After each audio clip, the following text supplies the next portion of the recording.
Cody Garbrandt going down to 125 pounds, and he's making an argument as to why he should get a fight for the championship, and for some reason, that pisses me off.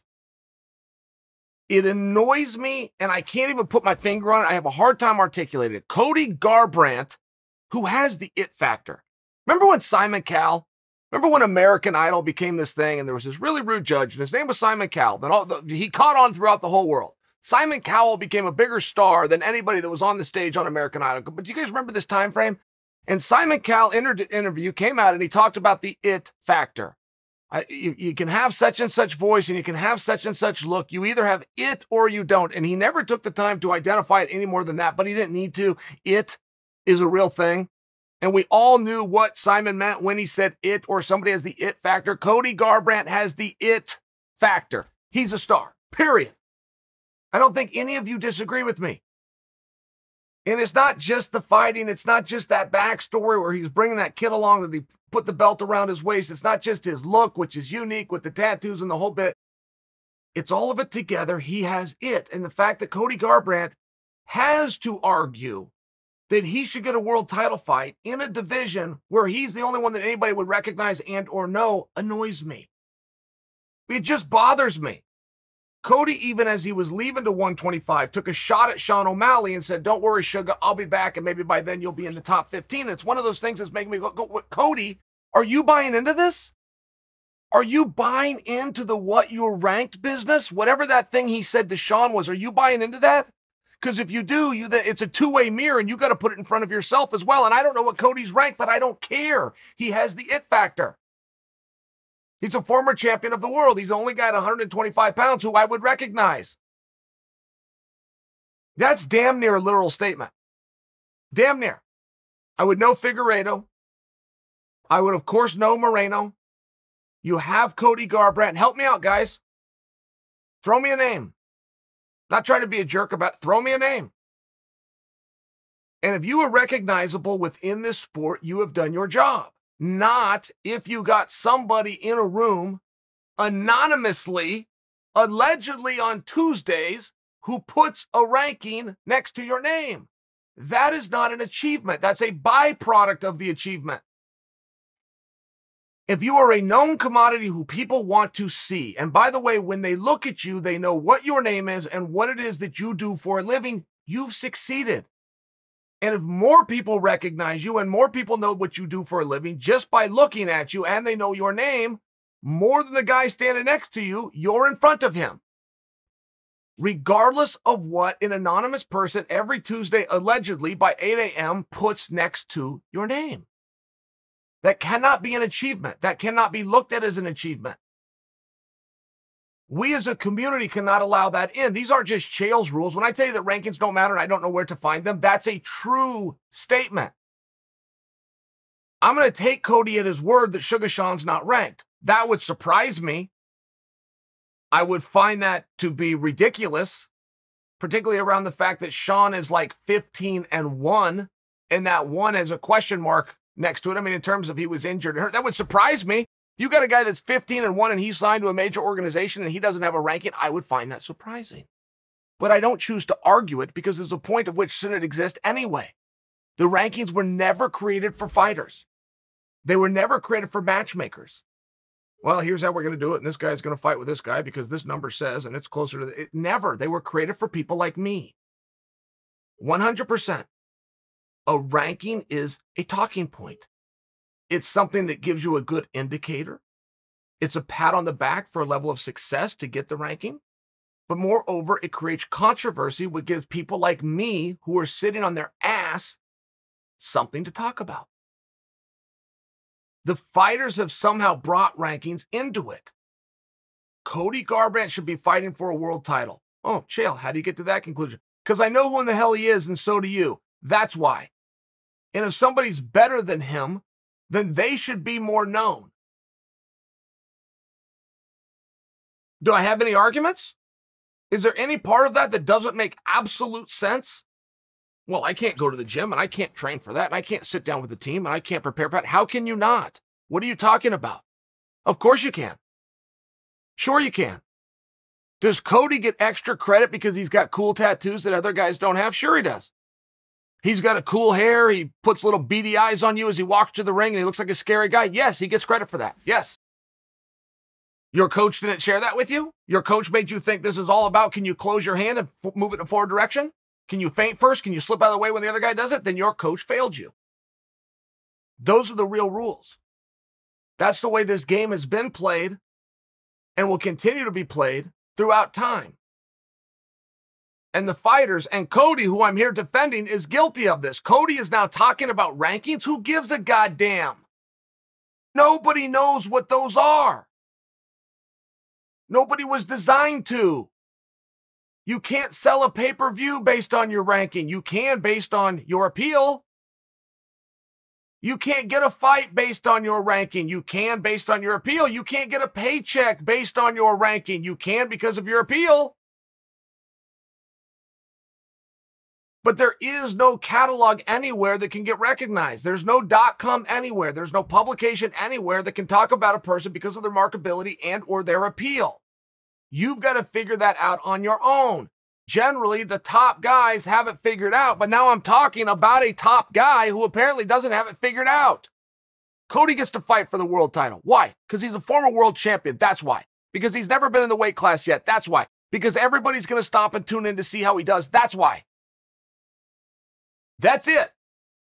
Sugar Sean versus Cody, 135 pounds in a co-main event or higher, works and should be booked any day of the week. Why?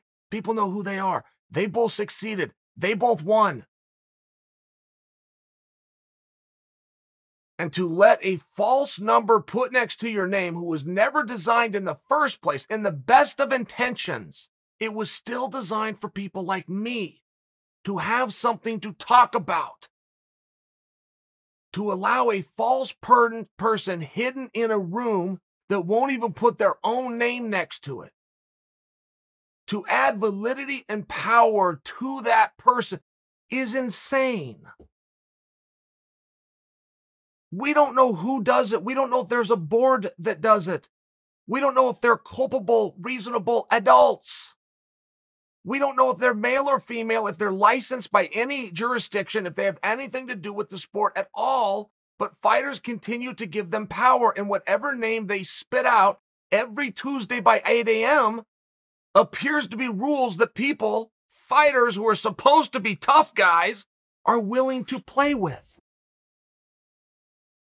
I am whatever. Can we do the rest of the sport that way? All of you fake tough guys that have your little fake contracts and want all of your little fake friends at your little fake clubs to know that you're not to be messed with. You're a tough guy. You fight in a cage. Can we do the whole contract that way? Can we do it all quietly by a room that does not have a name or a face every week by 8 a.m.? Please? Can we start making your matches that way? Can we start deciding who's the main event that way? Can I decide how much you're going to get financially to participate that way? Can I decide how many times a year you're going to do it that way? Can we never pick up a phone and discuss and talk about talking and all the things that you fake fighters use to hold up and delay having to get in the cage and do the actual hard work? Can we do it all quietly and anonymously in a room every Tuesday by 8 a.m.? We'll drop it on a .com somewhere and you guys will go and regurgitate it as much as you do the rankings. I didn't see any hands go up. I didn't hear anybody say, yeah, Chael, that's a hell of a good idea. Let's just have somebody else do it. You let us know. You won't accept it in any other walk of your life. You won't accept it in any other part of the sport or any other phase within the sport. But you allow a ranking that gets published at 8 a.m. on Tuesday by an unknown entity to be an absolute and justify what you're going to do next and or a justification for something that you don't want to do in the first place. Why? I'm not looking to be a jerk about it, but it's amazing how well you guys are just accepting a number next to your name. And how do you even find out in the first place? Does someone call you? Does it light up? Is there a website? Is there a Twitter handle that you all follow? How would you even know what the ranking is? And once you answer that question, of which I suspect you have an answer. As a matter of fact, Chael, yes, there is a website. As a matter of fact, Chael, yes, they do have a Twitter page. As a matter of fact, yes, I do get an alert to my phone. All right, I'll accept it, whatever it is. But why can't the rest of the sport be ran that same way? Why can't we start making matches off of that? Why can't we negotiate, or in this case, not negotiate it at all? Why can't we just get an alert or go to a .com or a Twitter feed or however the hell you're finding out what these rankings are that nobody possibly cares about except you? And how many days have you woken up early on a Tuesday to hit the refresh button just to see if a number's next to your name, to see if you've changed, stayed the same, or moved? I mean, how many times have you done that? Because I live that life, by the way. I'm not Mr. Innocent here. When I was in college, they had something called a ranking for the NCAA. They put out a ranking, and they put it out every week. It was done by a guy named John. It lived on a place called Internet. Now, the internet, believe it or not, was very new at that time, and not everybody had one, but I was fortunate enough to have something called a Sony Vaio. It was dial-up. Ding, ding, ding, ding, ding. Do you guys remember that? And I would check that every single week, and even if I hadn't lost, it could move. There was an upset somewhere, and somebody slid in, and it could bump me, and my attitude was directly related to whatever that number was. Now, there wasn't a whole lot of other people that even had an internet at the time. Social media was not even a term at the time. A lot of people didn't know it, but for the couple of times a year that somebody would do a publication on wrestling, they would take John's suggestions and post it in those publications. It was a big deal. I can tell you it never got me $1. It never helped me to win a match. It never scored me a takedown. It never changed where the event was going to take place and or who I was going to go against. But for that day and that moment, it meant something to me. And then it had the opposite effect as well. As my ranking went down, all of a sudden my day is ruined. And that's just weird. In all fairness, I would encourage you guys, it's always all right to read what they say about you, but it's a big problem if you believe it. If they say that you're worthless and you believe it, it's a problem. If they say that you're wonderful and you believe it, it's a problem. It's a glaring and identifiable problem in sport as much as life. I've seen guys where they say wonderful things about him, and I say, my own teammate, he quits coming to practice because he believed it. He thought it was true. He quit working hard. He quit putting the time in. He thought that he was invincible. I could name names one after the next. I knew when all of their careers were going to be over. Some of the biggest names, I trained with them. Team Quest was a huge germ at a time. I knew before the world knew that he's done. I could name names for you of guys who were the first one in the door and the last one out the door, and all of a sudden they're not even coming in the door. I had one guy skip practice and lost a ranking, a top ranking, because the salmon were in. He had to go salmon fishing. I don't know a damn thing about it. I can only tell you that it's true. And if you start to believe what they say about you, either way, you're screwed. It's no way to go through life. Cody Garbrandt should fight for the world championship at 125 pounds. Why? Because he has succeeded in the most important thing at succeeding it, which is making people interested in him. If you're going to buy into the ranking, if an anonymous person every Tuesday by 8 a.m. can tell you how good you are and you believe it, let's start adopting that in other phases of the sport. Let's make a deal here. I will start telling you guys who you're going to fight. I will make your matches. I won't do it anonymously. I'll be one step better than the rankings. I won't hide. But you don't get to argue. You don't get to contest it. You don't get to say your side. You don't get to make any kind of complaints. You don't get to volley and jock and go back and forth. You blindly accept it. The same as you cowards accept your ranking.